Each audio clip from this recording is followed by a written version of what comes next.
The Prophet ﷺ is asleep. The home of his wife Zainab radiallahu ta'ala anha. He wakes up. His face is flushed red. He's seen something terrible in his sleep. And then he utters these famous words which every Arab remembers, particularly now. He says, Waylun al-Arab, woe unto the Arabs in particular. Min sharrin qad iqtarab, because of a great evil which is now going to descend upon them. It is close. And then he raised his fingers like this, and he said, today a hole has been made in the barrier bit by Zulkarnain. This is not the size of the hole. This only symbolizes the hole. What it implies is that Allah is now bringing down the barrier. And so the release of Ya'juj and Ma'juj commenced in the lifetime of the Prophet ﷺ. And so Yawmul Qiyamah commenced in the lifetime of the Prophet Muhammad ﷺ. Who are they? Ya'juj and Ma'juj. Number one, they are those who made the return of the Jews to the Holy Land possible. They are Ya'juj and Ma'juj. But can we fine-tune that? Where was the barrier? The companions of the Prophet ﷺ may have been in that expedition, which was sent in the year 50 of the Hijrah, to go and locate the spot. They went, and they located the spot in a gap between the Caucasus Mountains. And they came back to report that the barrier was lying in ruins. Just north of that barrier in the Caucasus Mountains, just north of that, were the tribes called the Khazar tribes, Khazar. And shortly after the death of the Prophet sallallahu ta'ala alayhi wa sallam, these are the people, the European people, who converted to Judaism. They're not Jews. They became Jews. But once you become a Jew, we treat you as a Jew. These are the people who stopped the Muslim army from taking Europe. Like an impenetrable wall, we could not defeat them. The minor attack on Europe took place through Spain. But that's the one that gets all the publicity. The major attack on Europe took place through the Caucasus Mountains. And these are the tribes, the Khazar tribes, who prevented Islam from entering and taking control of Europe. The Prophet ﷺ now begins to speak about Dajjal. He is a being created by Allah, wujud, who is a person who one day will appear as a Jew, as a young man, powerfully built, with curly hair. But we're not going to talk about his eyes for the moment. When he's released into the world, Allah gives to him a mission. His mission is to impersonate the Messiah. And hence he is known as Al-Masih al-Dajjal. Dajjal, the false Messiah. The Christians call him the Antichrist. If he is to convince the Jews that he is indeed the Messiah, it follows that he would have to attempt to rule the world from Jerusalem, from the state of Israel, with what would appear to be eternal rule. When he does that, and the Jews have been convinced, totally deceived, then Dajjal can rub his hands and he can say, what, Mr. Chairman? Mission accomplished. Don't fall asleep, eh? Mission accomplished. If Dajjal is to impersonate the Messiah and rule the world from a state of Israel and Jerusalem,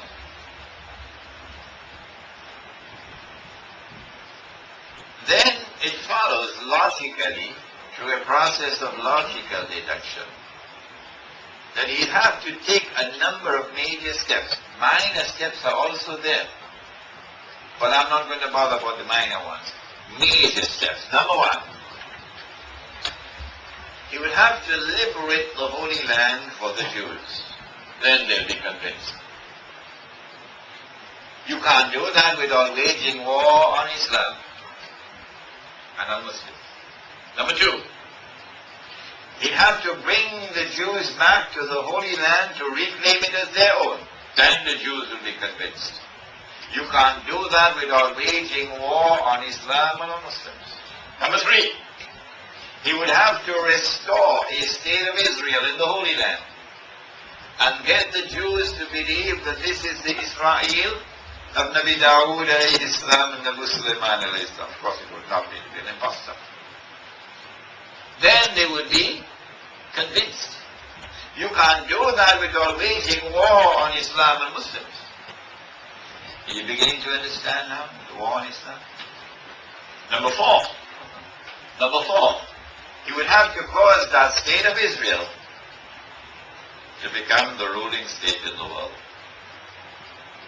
as the Israel of Nabi Sulaiman alayhi salam was the ruling state in the world.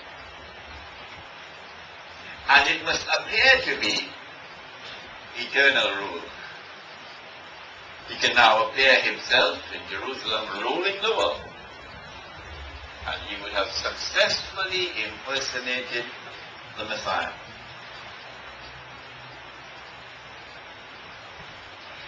Now that is an extremely difficult task to perform. How is Dajjal going to do that? For one small group of people to rule the whole world? A handful of people to rule the whole? How is he going to do that? Well, central to the strategy must be to bring all of mankind together as one Jamaat. Globalization. It'll be easier now to control them. The Prophet ﷺ revealed to us some of the strategies of Dajjal. And this is an essential part of the lecture. I'm not straying from the channel. He said that Dajjal will get mankind to worship him instead of Allah. This is called shirk. But how will he attack us with his shirk? Will he put an idol there for us to worship? No, we're not dum-dums. We're not going to worship an idol, will we? Well, what kind of shirk will it be? The Prophet warned. He said that his shirk would be so difficult to recognize. How difficult?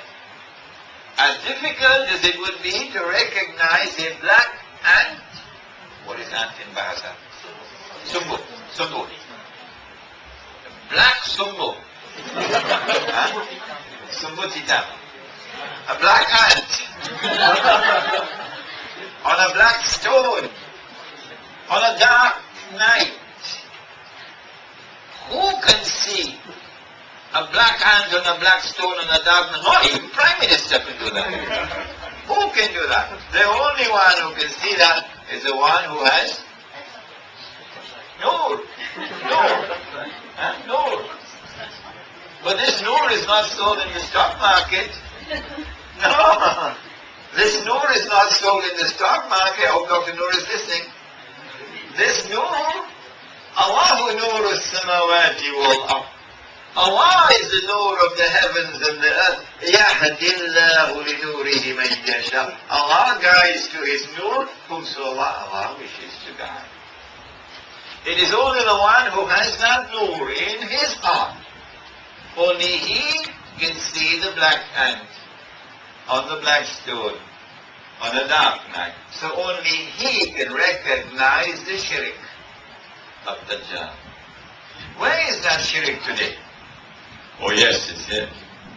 It has embraced all of mankind. Illa masha'Allah. I'm only going to describe one form of the shirk. There are many others, only one. Islam declares that Allah is Al-Malik. What is Al-Malik? Don't tell me king. Don't tell me king. No, no. Allah is Al-Malik, the sovereign. The one who possesses sovereignty. That is political terminology. The one who possesses sovereignty. Anyone who claims sovereignty other than Allah is committing shirk. Anyone who recognizes that claim has entered into shirk. The modern state, which if you didn't know, let me tell you, was born in Europe, had its diapers changed in Europe. The modern secular state. Evil which is now going to descend upon them, it is close. And then he raised his fingers like this, and he said, today a hole has been made in the barrier, Bitbazul Kameh. This is not the size of the hole. And then he utters these famous words which every Arab remembers, particularly now. He says, Wailun al-Arab, woe unto the Arabs in particular. Min sharrin qad iktarab, because of a grace only symbolizes the whole. What it implies is that Allah is now bringing down the barrier. And so the release of Ya'juj and Ma'juj commenced in the lifetime of the Prophet ﷺ. And so Yawmul Qiyamah commenced in the lifetime of the Prophet Muhammad ﷺ. Who are they? Ya'juj and Ma'juj. The Prophet ﷺ is asleep. The home of his wife Zainab radiallahu ta'ala anha. He wakes up. His face is flushed red. He's seen something terrible in his sleep.